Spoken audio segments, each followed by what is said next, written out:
On a budget of $8.5 million, Train to Busan managed to garner almost $100 million from the box offices of South Korea, $80.5 million, US and Canada, $2.2 million, and $15.8 million in undesignated territories. It was not only the highest grossing film of the year, but the sixth highest grossing film of all time in South Korea, the first to reach the $1 million mark in Singapore, and it was even the ninth most successful movie in Korean history. Ironically, another South Korean film.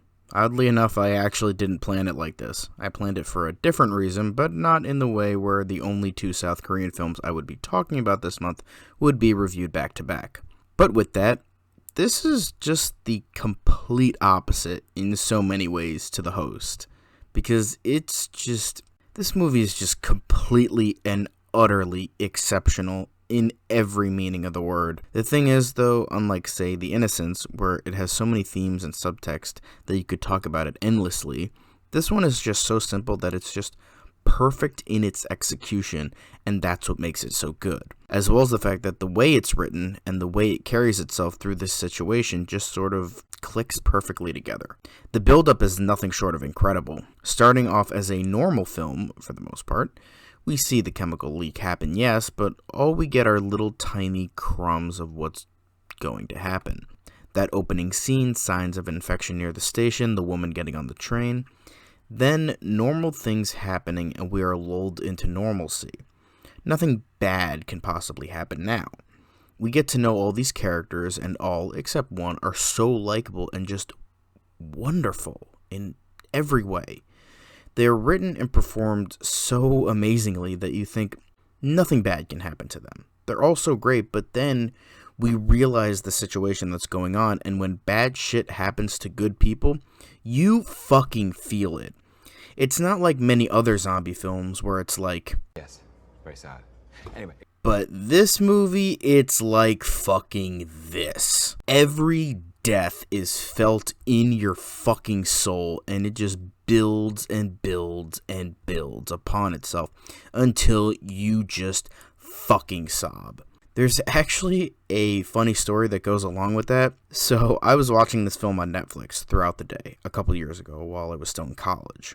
Since I wasn't watching it in one long go, I didn't realize the time, and I had to leave to see another movie at the movie theater, which just so happened to be Avengers: Infinity War. Now, most of you know it's a quote-unquote sad ending to a movie. But while watching, I felt nothing.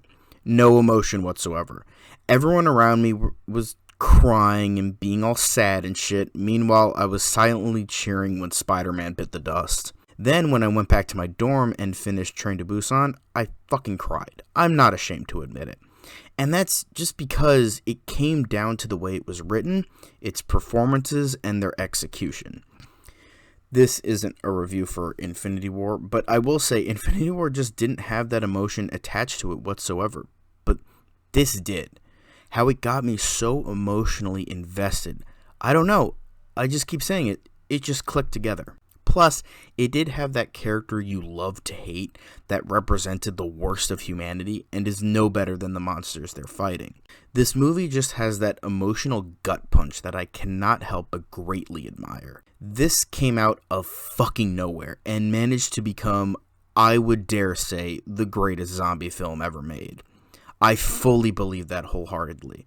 Everything about it just works. The performances and characters are absolutely incredible, whether you love them or love to hate them.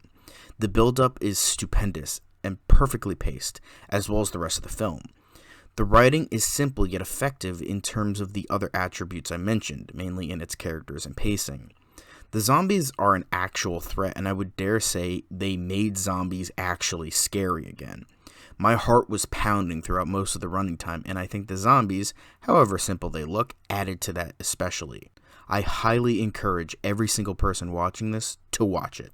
It's free on Tubi, Crackle, and Pluto TV, as well as being on Hulu and Philo and a bunch of other subscription services I've never heard of.